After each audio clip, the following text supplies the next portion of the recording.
उसी दर्जा के परम पूज्य अभिलाष साहब इलाहाबाद के रहने वाले, उसी दर्जा के परम पूज्य ज्ञान साहब गुजरात के रहने वाले। हम लोगों का भगवान कुछ नहीं बिगाड़ेगा। अगर न हो तो आप लोग जरा पैरवी करके देखिएगा कि रमाशंकर साहब को सत्यानाश में मिला दो, तब ना हम देख लेंगे भगवान के पावर कि हमको क्या कर लिए। झूठ का काम छोड़ दीजिए, कहीं कुछ नहीं मिलेगा। रामपाल महाराज जी कहते हैं कबीर झूठा है, रामपाल जी सच है। तो जो सच्चा आदमी होगा वो जेल काटने जाएगा, जो सच होगा वो जेल जाएगा।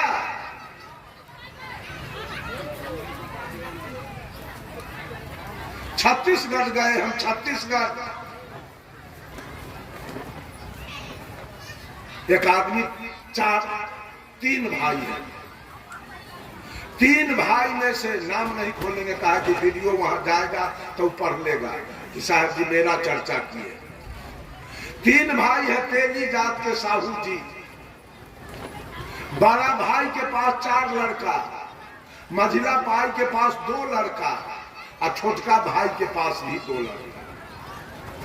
बड़का भाई का 2 बेटा, चारों था कबीरपंथी, लेकिन 2 बेटा चला गया रामपाल के यहाँ और रामपाल से दीक्षा ले लिया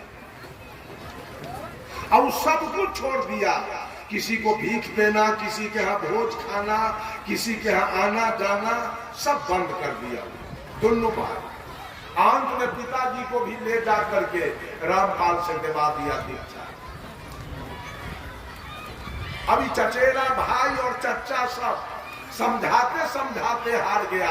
अरे तू दीक्षा ले लिया, लेकिन भाईचारा रखो, चचा भतीजा का रिश्ता रखो, अपनापन रखो। कहा नहीं, हमको गुरुजी कहा है कुछ नहीं रखने।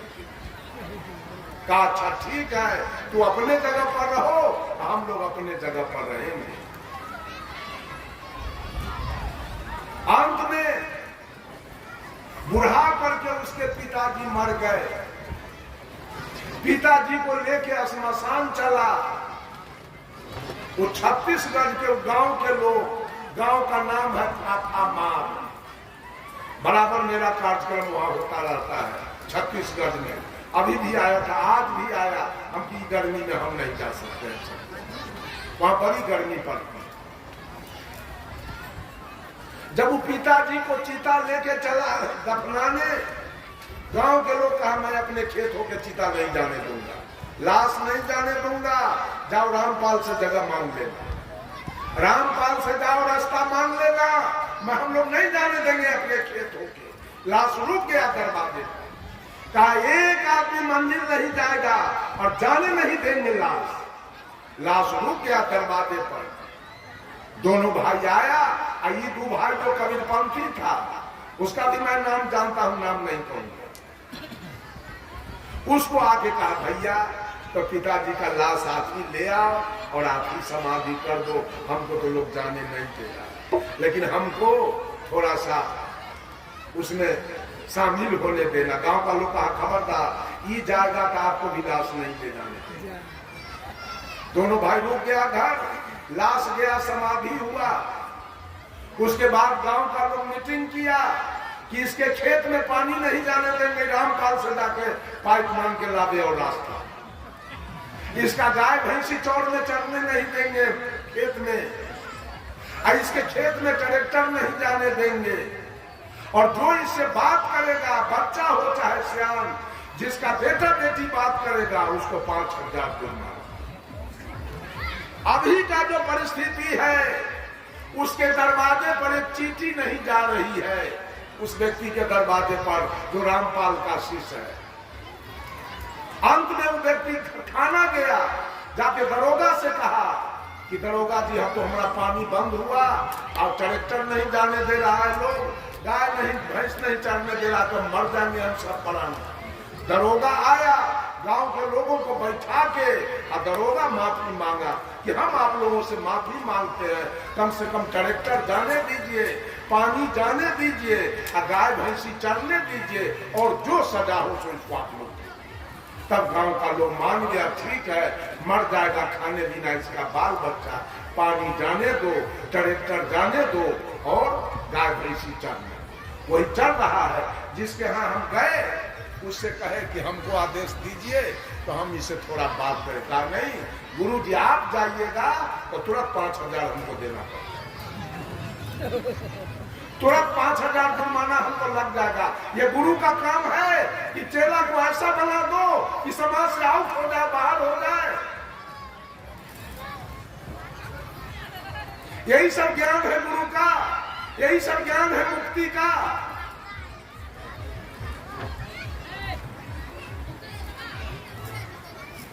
बंधुओं थोड़ा सोचिए, विचारिए। समाज से अलग रहना ठीक नहीं है, समाज में मिल के रहिए, तब आपका सारा काम काज चलेगा। ये रामपाल जी समाज से अलग करते हैं, चेला को साफ बाइकाट करते हैं।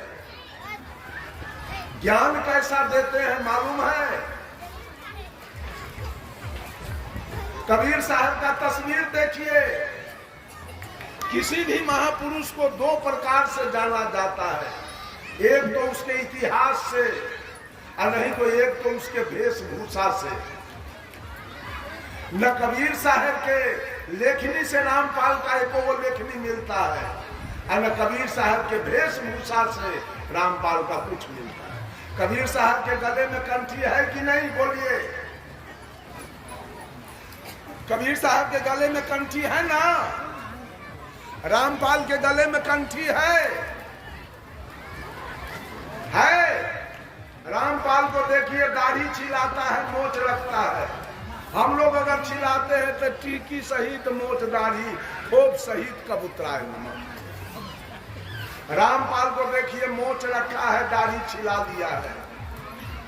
रामपाल को देखिए पैजामा पहनता है या कुर्ता है, साधु वाला भेष, हाथ में बद्धी पहनता है धागा, गर्दन में कंठी नहीं, दाढ़ी नहीं चाहिए, मोछ नहीं चाहिए, बाल नहीं चाहिए। वो कौन पंथ है? रामपाल जी का कौन पंथ है? और दूसरे कबीर का जो विचारधारा है उस विचारधारा से भी टैली नहीं कर रहा है, इतना झूठ बोल रहा है। क्या कहता है? हमारे दर्शन से बहुत लोगों का टीबी ठीक हो गया, हमारे दर्शन से कैंसर ठीक हो गया। तो जब आप में इतना ताकत है, आपके दर्शन से टीबी ठीक हो गया, आपके दर्शन से कैंसर ठीक हो गया, तो आपको तो जेल का फाटक टूट जाना चाहिए। आप में इतना ताकत है, आपका हथकड़ी खुल जाना चाहिए और जेल से आपको बाहर रहना चाहिए। होशियार हो जाइए सब आदमी। धर्म के ठेकेदार बहुत लोग घूम रहे हैं, बहुत जलसाजी बतिया रहे हैं, बहुत झूठ सांच बतिया रहे हैं। हम लोग एक भी झूठ बोल नहीं सकते हैं किसी की। एक भी चमत्कारी बात हमारे हम लोगों के मुंह से निकल नहीं सकता है, कभी भी कोई कीमत में नहीं। सुख पाना है इसके लिए श्रम चाहिए, सुख पाना है इसके लिए श्रम चाहिए, मेहनत कीजिए और सुखी जीवन जी लीजिए। और नहीं तो परिणाम तो भोगना पड़ेगा। कितना बच्चा माँ के पेट से आंधर जन्म लेता है, कितना बताह जन्म लेता है, कितना लांगर जन्म लेता है। क्यों? कर्म का परिणाम है।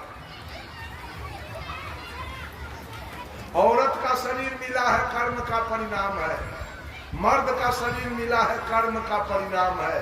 साहब कबीर ने कहा, अरे अजब जोलाहे चादर बीनी, सूत कर्म के तानी, सूरति निरति के भरनी दिन्हा, तब सबके मन मानी चादर हो गई बहुत पुरानी।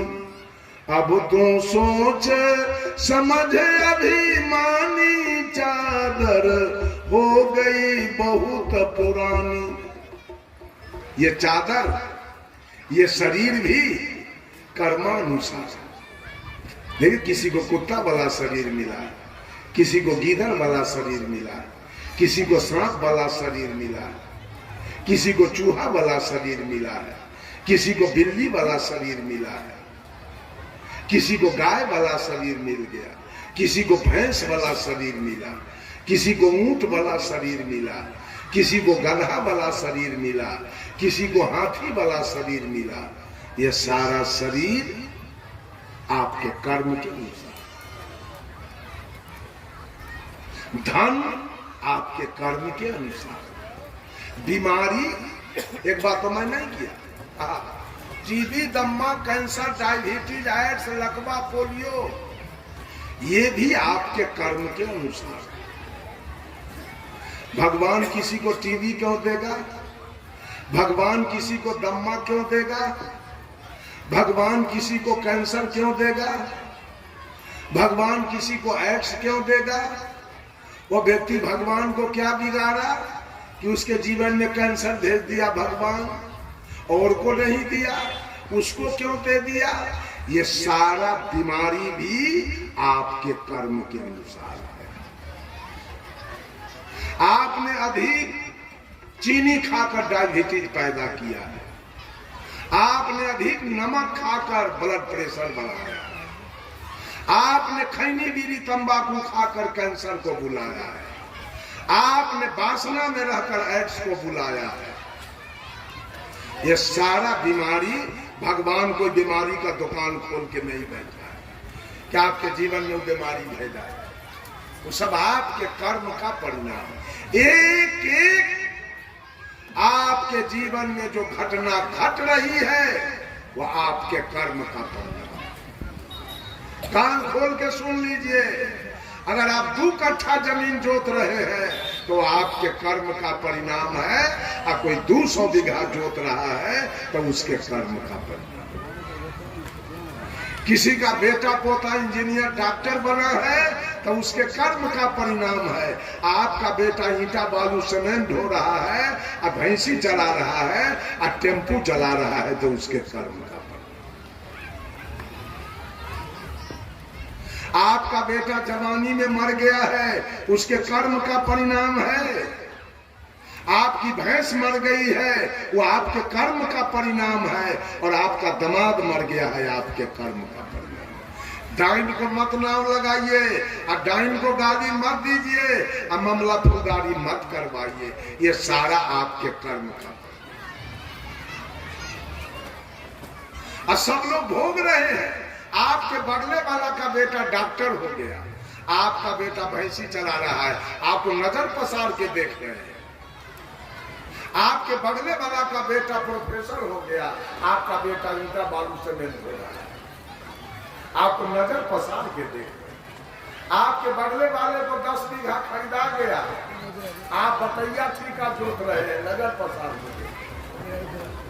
आपके बगल वाले का पक्का का 3 महला बन गया, आप बगले में झोपड़ी में एस्बेस्टस में रहते हैं, आप तो आंख पसार के देखते हैं। कर्म का परिणाम तो आंख पसार के देख रहे हैं। हम तो कहते हैं कर्मानुसार, कोई औरत चाहे मर्द गोरा सुंदर है देखने में, आपने कर्म के अनुसार कोई काला कलूठा कुरूप है देखने में, वो भी करने पर है। भगवान किसी को कोई कुरूप क्यों बनाएगा? भगवान किसी को सुंदर क्यों बनाएगा? भगवान को कोई घूस दिया है कि हमको सुंदर बना दीजिए? सारा कुछ, एक एक घटना आपके जीवन में घट रही है, वो सारा आपके कर्म का। सब आदमी संभल जाइए, अपने अपने कर्म को संभाल लीजिए। अगर सुख भोगना है, शांति भोगना है, अगर सदगति पाना है तो अपने कर्म को ठीक कर। मंदिर जाने से कुछ नहीं मिलेगा, मस्जिद जाने से कुछ नहीं मिलेगा, गिरजा गुरुद्वारा जाने से कुछ नहीं, जाप करने से कुछ नहीं मिलेगा। मैंने कहा वो सुग्गा जाप करते करते पिंजरे में बुढ़ाते जेल में मर गया, मुक्ति नहीं है। एक साधु बाबा थे, एक सुग्गा पाल के रखे थे और रात दिन सुग्गा को पढ़ाते थे, मीठो कहो सीताराम, तो सुग्गा पढ़ता था सीताराम। पढ़ते पढ़ते बहुत दिन बीत गया, 10-12 बरस। सुग्गा मन में सोच रहा था, कैसा भागाई बाबाजी है, शाम सवेरे भोर भिनसर सीताराम सीताराम पढ़ाते पढ़ाते हमारे दिमाग के स्कूल को इसने भूला कर दिया। अब मठ में तो संत लोग आते जाते रहते हैं। संजोग देखिए, कल हो के उस मठ में एक दूसरे साधु आ गए। साधु आ गए तो पहले वाले साधु ने इस साधु से कहा कि बाबा आप जाइए सुग्गा को सीताराम पढ़ाइए, अब मैं तब तक पंगत बनाता हूँ, वहां से पढ़ा के आइए, अब दोनों मूर्ति स्नान करेंगे, भोजन करेंगे और विश्राम करेंगे। साधु सोचा कि भारी काम तो बाबा जी अपने दिया, हमको तो हल्के काम दिया, सुग्गा को सीताराम पढ़ाने। साधु गया, सुग्गा को कहता है मीठो कहो सीताराम। सुग्गा कहा रे पगला, एगो अध कपारी का 12 बरस से दिमाग चाट गया, तू कहां से आए हो सीताराम पढ़वाने? इस सीताराम से क्या होता है? तो साधु कहा इस सीताराम पढ़ने से मानव भवसागर से पार होता है। सुग्गा कहा चुप चुप, बेवकूफ कहां के, 12 बरस से सीताराम पढ़ते पढ़ते एक पिंजरा से हम पार नहीं हो सके, आई भवसागर पार करने। कहा जाते हो कि नहीं जाते हो मेरे नजर के सामने से? साधु कहा मीठू मैं तुम्हारी बात जान गया, तुमको कोई थ्योरी का ज्ञान दिया, प्रैक्टिकल ज्ञान नहीं दिया। अगर प्रैक्टिकल ज्ञान दिया होता तो आज तक तू पिंजरा से पार हो जाता। सुन लो, आज मैं तुमको पिंजरा से पार करके रहूंगा। सुग्गा कहा आज ही तेरा सदुवई मैं देखूंगा। कहा ठीक है मैं जा रहा हूं आश्रम, स्नान करके भोजन करके विश्राम में जाऊंगा और शाम में मैं नहीं आऊंगा। तेरा जो गुरु है साधु वही तुमको आएगा सीताराम पढ़ाने, और उसको मैं देखा हूं खराम पहने हुए। वो खराम पहन के आएगा तो दूर से खराम के खटर खटर का आवाज सुन लेना और पिंजरा में चित होके उलट जाना, पैर ऊपर धर नीचे, आंख दोनों बंद कर लेना। लाख बाबाजी बोलावे मीठू कहो सीताराम, एक बार भी मत बोलो। कहा ठीक है जाओ। साधु जी चले गए। शाम में पहले वाले साधु आए और यहाँ आके कहते हैं मीठू, सुग्गा उनके खराम के खटर खटर का आवाज सुना और पिंजरा में चित होके उलट गया, आंख दोनों बंद कर लिया। साधु जी आए, कहा मीठू कहो सीताराम, मीठू कहो सीताराम। सुग्गा एक बार भी नहीं बोला। साधु जी समझ गए सुग्गा की मृत्यु हो गई, सुग्गा मर गया। नौकर को कहा जी पिंजरा ले जाओ उधर, सुग्गा मर गया, इसको निकाल के फेंक के तब पिंजरा लेके आओ। नौकरबा पिंजरा उधर लेके गया, पिंजरा खोला और सुग्गा नवदूत। जपने से मुक्ति मिली कि मुंह बंद करने से? है बिना मतलब के हल्ला करते हैं। गहकी है ये ना, सौदा पसारने हैं। बहुत लोग बेमतलब के हल्ला करता है, विद्यार्थी के शाम सवेरे पढ़ने नहीं देता है। वो पूछता है बड़का धार्मिक व्यक्ति हम हैं, शाम सवेरे खूब हल्ला करेगा मंदिर में जाके, उससे कुछ होने जाने वाला नहीं है। सुन लीजिए कान खोलकर, संयमी बनिए, मेहनत कीजिए, पढ़ाई लिखाई कीजिए, खेत में मेहनत कीजिए, मवेशी पालिए, बिजनेस कीजिए, नौकरी कीजिए, क्रिकेट में जाइए। और कितना रुपया कमाया सचिन तेंदुलकर, सुनील गावस्कर, कपिल देव, महेंद्र सिंह धोनी, विराट कोहली, रोहित शर्मा।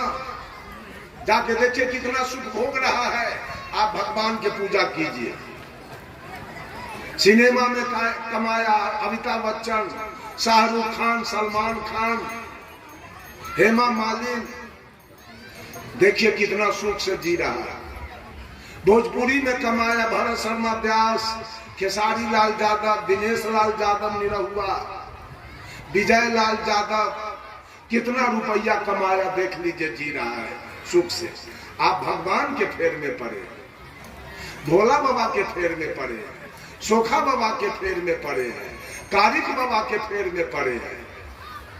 भगवान धन देता है, अपने तो बड़ा दलिद्रा सवार है, आपको धन देता है। अपने तो बेचारा के लिए चंदा मंगाता है चारों तरफ, आपको धन दे देगा। आपको बेटा, एक औरत से पूछे कै गो बेटा है, ऐसा है भोला बाबा के कृपा से 4 गो बेटा है। हम की कुत्ती के 16 गो बेटा केकरा कृपा से है, ओकरो पर भोले बाबा के कृपा है। अजब अजब बात ही दुनिया के लोग बतियाता है। भोला बाबा के कृपा से बेटा है, तो जे निपुत्र है ओकरा भोला बाबा पर कहियो केस रही कहले कि जो ओकरा बेटा न दिल कि भोला बाबा के मुरई उखाड़ लेने रहे कि बैगन तोड़ लेने रहे। जो बेचारी निपुत्र है, उसको नहीं दिया बाल बच्चा। अभिलाष साहब, परम पूज्य अभिलाष साहब मंच पर थे, कहीं से इनके कान में चर्चा आ गया, सुन लिया इन्होंने, कहा कि हाँ हम भी सुने हैं कि निपुत्र के दर्शन से जतरा बिगड़ जाता है, खराब होता है। तब अभिलाष साहब साहब हम भी तो निपुत्र हैं, हमारे दर्शन को याद नहीं, सबका जतरा बिगड़ जाएगा, हम निपुत्र है ना। अब पूत वाली के दर्शन से जतरा बन जाए तो सब आदमी कुत्ती के सुगरनी के दर्शन कर लेगा। 16 गो बेटा एक के दिन में सब के जतरा बन जाएगा कुत्ती के सुगरनी के दर्शन करने से। बंधुओं, बहुत जाल बिछाया हुआ है, कहां तक चर्चा किया जाए। सारे जाल से बचिए।